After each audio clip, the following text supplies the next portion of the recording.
In the dreaming, the elders sung the world into existence.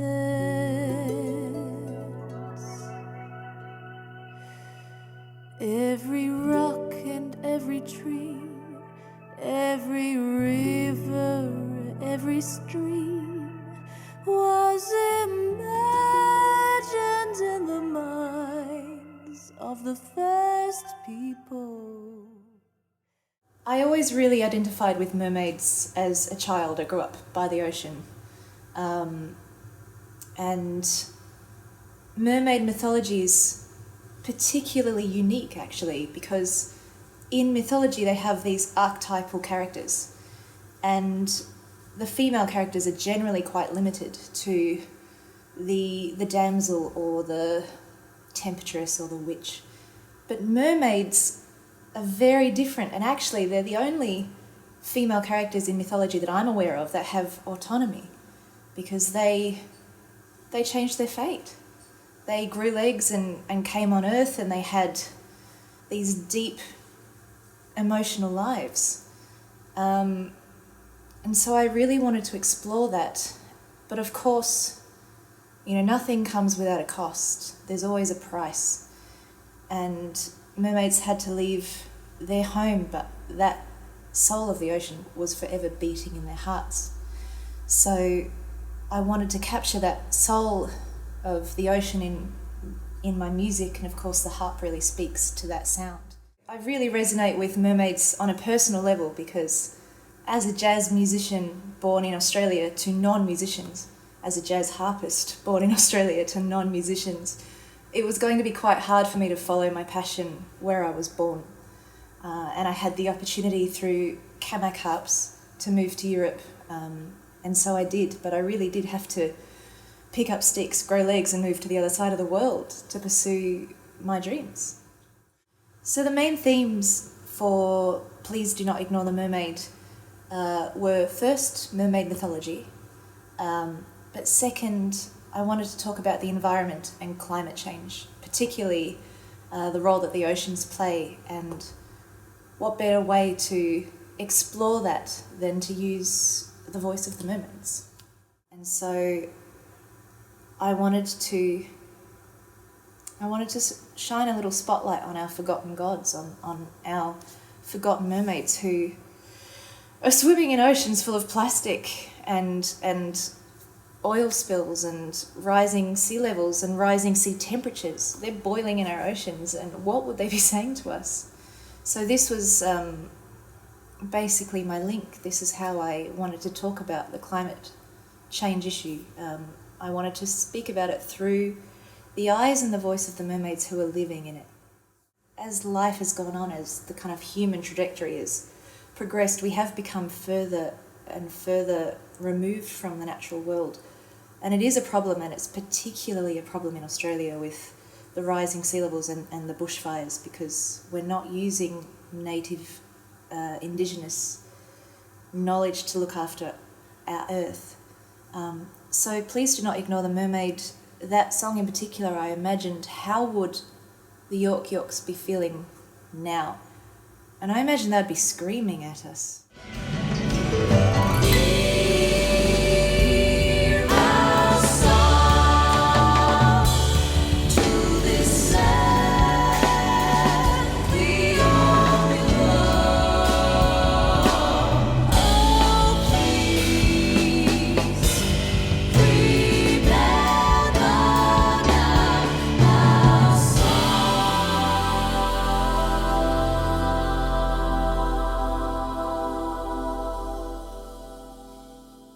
So jazz is the thing that speaks to me, particularly because it's improvised music and it's created in collaboration with other musicians. But if my inspiration took me in a way that was perhaps more Debussy or Ravel, or if it took me in a way that had a folk sea shanty element to it, or a kind of Spanish flamenco element to it, I followed that.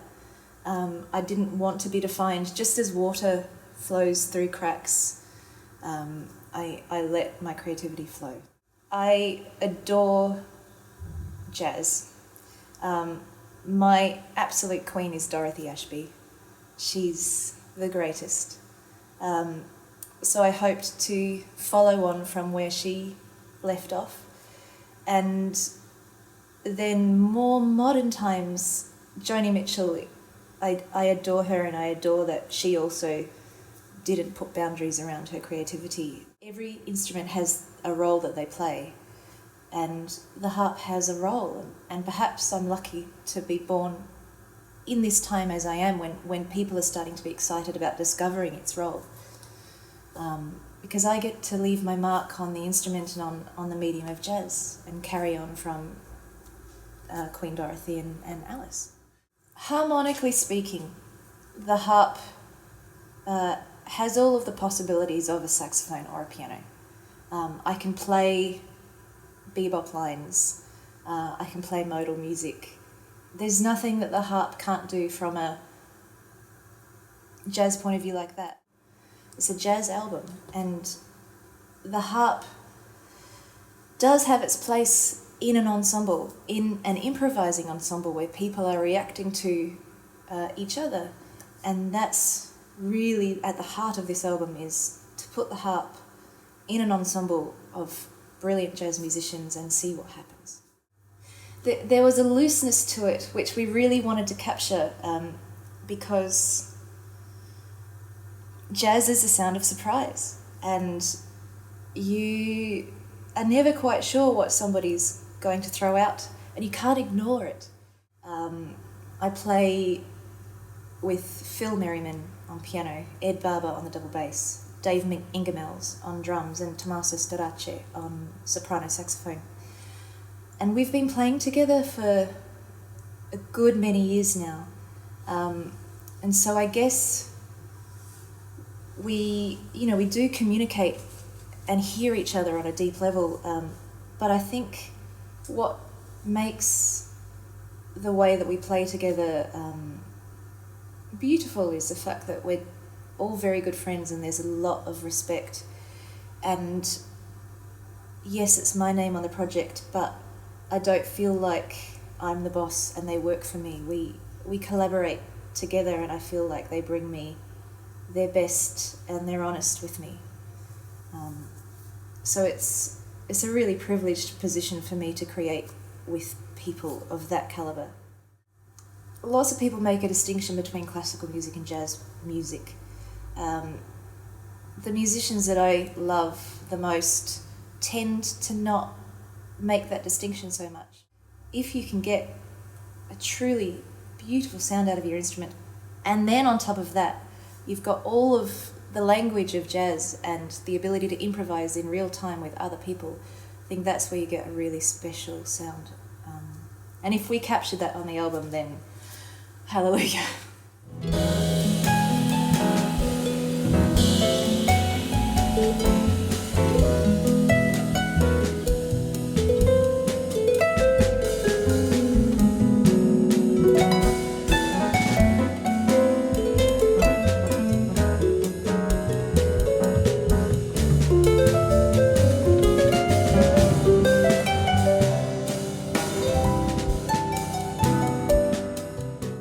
I've had a fairly privileged career. I got to play for many years with Melbourne Opera and developed a love affair with Puccini. And then I got to work with Björk. I filled in for her tour 2 years ago. And she's smashed so many glass ceilings for women in music, female producers and writers and creators. So to work with one of my heroes, and to see her work, to see her process and her ethic, how she treats her team and how she insists on her vision, it was like a masterclass in how to be an artist. I was very inspired by the way that Björk creates, and so I wanted to take, I guess, the risk, her courage, the same as Alice Coltrane. They're not afraid to take risk. And so I really wanted to infuse my music with that and not be afraid to walk the knife's edge. I believe that music should be listened to. I don't believe in music as background. And the artists that I grew up listening to, Joni Mitchell, Tom Waits, Leonard Cohen, they made records. Records have a story arc and a journey, and you sit down, the ceremony of putting the needle on, hearing the crackle, sitting down in the chair, these are some of life's greatest joys. And vinyl is having a resurgence, and I basically wanted to offer my listeners the joy that I have when I listen to music, and I listen to music on record. Creating an album for vinyl is an art, because a record is finite. You've only got 42 minutes. And so you really have to think about your story arc and what you want to say concisely. I honestly don't think there's anywhere I feel more myself than on the ocean, in the ocean. It makes you feel small and immense all at once.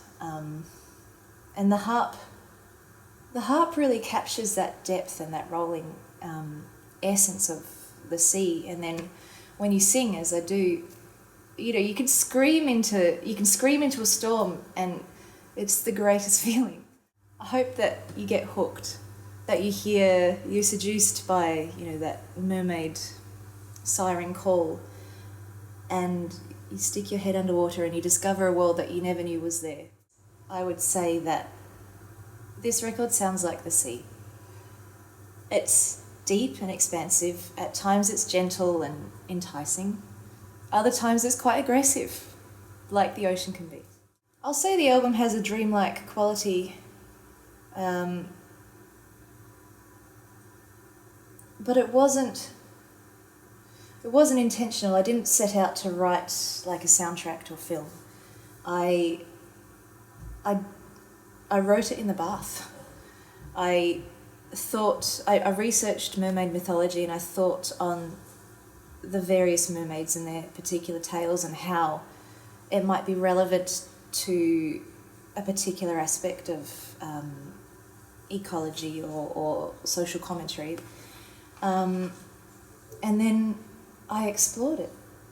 That's really how it happened. And so if it sounds dreamlike, I guess, mermaids are dreamlike.